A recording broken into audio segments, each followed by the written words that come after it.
Uh, it is now Tuesday. It's Tuesday night. Um, and I'm happy to report that things are going a lot better. Uh, so today I went to the hospital and I got my checkups done and I got all my bloods done and stuff like that. And afterwards I went and saw the clinic for the first time. I met with Dr. Supporn himself and went over some initial check stuff with him, met the kind of staff that'll be looking after me, met with, they're technically not nurses, but it feels right to call them nurses. Anyway, and I think I've worked out the trick. To this whole international travel thing. It's always easier than you think it'll be. It's just always like these countries are 100% like they're used to tourism, and they try to make it as easy as possible. And overthinking it makes it more difficult than it has to be. So, like, I spent like 15 minutes trying to go around to all the banks because I was slightly underpaid for my surgery account. And I went to the main bank and I went in there and I tried to talk to them, and they spoke very little English, and I just said I need to exchange Australian dollars to Thai baht, and she said no, they can't do that, and she directed me to a different bank. So I went to the different bank. I went in there and they said, I think they understood what I wanted slightly better because I didn't actually need physical money exchanged, so that's my bad. I worded that poorly. Like, they saw that I had a card and they're like, oh, and they directed me outside, and I'm like, oh, I can straight up just use the ATM. Like, the ATM just accepts my card. It just does. That's pretty cool. I did have some problems in that the bank wouldn't let me draw out enough, so I could only pay most of the remaining funds and left with 1,000 baht for myself, which is the equivalent of about $40 Australian. But yeah, everything's just a lot easier than you expect. Like, I've been looking around, and again, thanks to that amazing PDF that I linked to in the last video, that really tells you everything I need to know. I feel a little bit weird because a lot of this is going to be, hey, read that PDF because it's great. It's amazingly well written, well documented. I'll add anything I can to it, but stuff like, oh, the laundry costs in the hotel is incredibly exorbitant. Oh, right, the PDF lists a place to do your like a laundromat, and it's way cheaper. But yeah, I'll try to update any stuff that I can. But read that PDF if you're concerned about the logistics and the pricing and where to go. That PDF is gonna say things way better than I can. So check that out. So stick around here if you want my experience. I've met 3 other girls who were going through this procedure so far. The first one had me really worried, and I don't want to insult anyone with this. So please be aware that this doesn't come from any case of disdain or anything like that. But the first girl that I met here was a very young Filipino girl, and she seemed really nice, and I didn't get to talk to her much, but she seemed like a really nice person. But she was super young and had clearly started hormones at a very young age, like maybe even like puberty blockers, before hormones. She just passed like 1,000,000%. Like, no one would ever think that she was transgender from looking at her. And as much as I hate the concept of passing, and it's terrible, that's an intimidating thing, especially when it's the only person that I've met from here. I was kind of worried that that's what everyone would be like, because there are people back home who started super early, and I don't have anything against them, but we are from different worlds. The world of like, I went to a high school that had a queer program, and the world of I came out when I was 26 because I finally realized that it's something I'm allowed to do.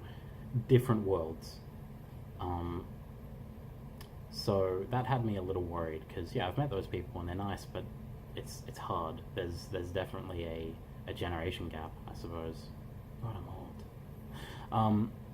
But I met 2 other ladies and they were more from my world, and yeah, it was really nice to talk to them, and I very briefly met two other girls who had just had their surgery. They were surprisingly talkative, given that they clearly had had the surgery not that long ago. One of the girls that I met literally like needed to be able to help her walk, so she was probably a couple days out, or out of the hospital, I guess. Um, but yeah, I imagine she'd only just returned to the hotel, and I saw one girl who was carrying herself fine, but still had a cushion, so obviously she was fairly recent as well. I mean, I guess I'm probably going to be using a cushion for the next fucking 2 or 3 months, so who knows? Maybe she's leaving tomorrow. The internet is finally working, sort of. It's not great. It's not great, and I'm really glad that I bought some like roaming prepackaged data before I left. Do that. Get either a roaming pack from your phone provider, or a dongle or whatever. Get some prepackaged internet, because it doesn't cost that much. It cost me $80 for 3 gig, and that'll last me for the entire trip. So while $80 for 3 gig is a fucking exorbitant amount, it'll keep me going. It'll get me through this. And wow, I would be dying without like online contact. Another thing that I'd like to point out that could be concerning, the staff at the clinic are super uptight about, or not uptight, but they're really careful about any possible legal ramifications. They've clearly been taught really sternly to stick to the script that they've been given. Because when I first got in there, and they gave me a thing of like, what is your priority between sensation, depth, and cosmetic? And I'm like, how the fuck do you want me to prioritize that shit? I can't prioritize that. Can I just put them all equally first? But I ended up putting cosmetic last, so I don't know. That's an impossible decision, so I just went with whatever I felt like at the time. But yeah, we were talking about the depth part, and they were saying like really sternly, like, oh no, 5 inches is our guarantee. That's all we guarantee. And I'm like, yeah, but the website said I know the minimum is 5, but the website said the average was 7, and they're like, no, minimum 5 is all we can guarantee. Like, they really spout that guarantee line. And then I got in with Supporn himself, who backed up the website's claim that like 5 is crazy uncommon. You have to be real unlucky for 5, and the average is like 7. So that was a bit of an anxiety trip at first, because 5 inches wouldn't make this not worth it, but it'd be pretty fucking disappointing to know that like the average dick isn't gonna fit in me. That'd be upsetting. So I'm glad that most likely won't happen. Supporn also backed up that a lot of depth will come down to my how disciplined I am with dilation, and I'm fine with that. I'm like, I don't trust fate, I don't trust destiny, I don't trust luck. Those things let me the fuck down constantly since I was born. So I'm fine with it coming down to my responsibility and my actions that determines whether I'll have good depth or not. I will tackle that challenge head on. So yeah, don't let the clinic staff freak you out too much. They're clearly watching their back in terms of lawsuits, which is understandable, because man, I can imagine some lawsuits coming from this if things don't go wrong, because it's an imperfect and rough surgery. And like Supporn is one of only 2 surgeons in the world that do this surgery, and I have heard bad things about the other one. I'm not going to go and say they're a bad surgeon, but I've heard personally from people having really bad experiences. So Supporn's got a lot on his shoulders. The last thing is that you know, again, I've mentioned here before that a lot of the previous SRS journals that I've seen have been pretty PG, and you know, I joked about the very lovely woman, but amusingly sort of, you know, daytime TV wording of her calling her dilators her Thai boyfriends, and you know, I said we ain't doing that here. So let's take a look. These. This is the nice little box that it came in. Sorry, I've realized I've used the camera from the wrong direction here, so I'm an idiot for this one. I'm trying to disorient it, but it's a really nice, pretty pink box, and you open it up, and there they are.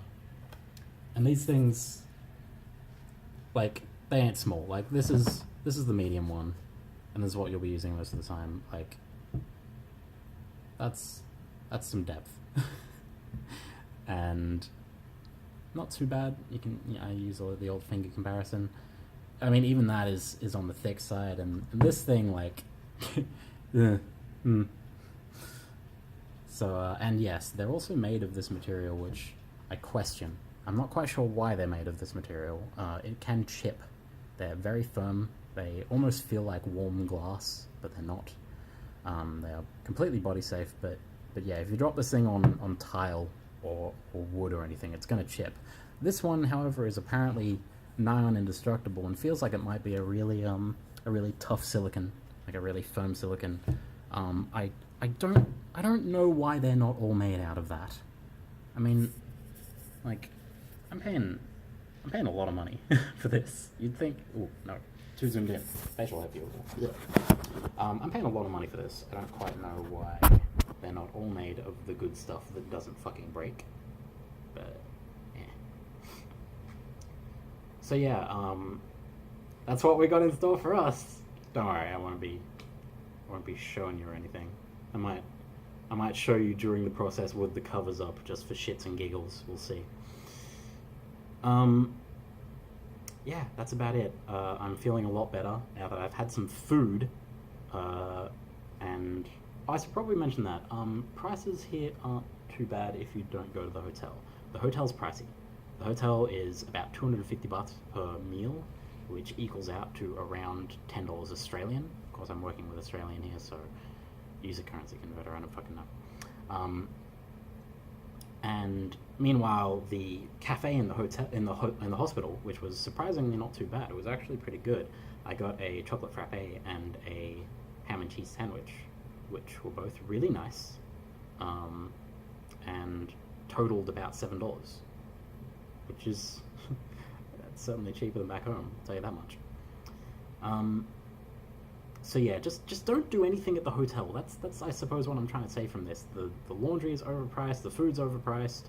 I don't know if the food's any good, but at $10 for a bowl of rice, I don't know if I'm gonna bother finding out. I mean, of course, I'll probably wind up finding out in the first probably the first week after I get back. I don't think week 2 I'll be terribly in the mood for walking around. Yeah, I don't know. Just leave the hotel. Like, I wish I had have just left last night and just gone to the bank and worked out for myself that there's an ATM that accepts my card, and then worked out that there's a cafe that's right nearby. It's called the Red Chair Cafe. If you check that the document, the PDF, it's called the Red Chair Cafe. It's right next door. It is between here and the clinic, so it's even closer than the clinic, and it's open to 1 o'clock in the morning. So I hear. I might snoop that out later to guarantee that is in fact open till 1 a.m. That's what Google Maps says, that it's open till 1 a.m. That sounds kind of crazy, but hey, maybe Thailand has more of a nightlife than I thought. I wouldn't expect that in Chonburi, like, you know, we're an hour south of Bangkok, but hey, I'll try and find out with you guys. But yeah, tomorrow I get admitted to the hospital, and the day after that, under the knife. See you guys.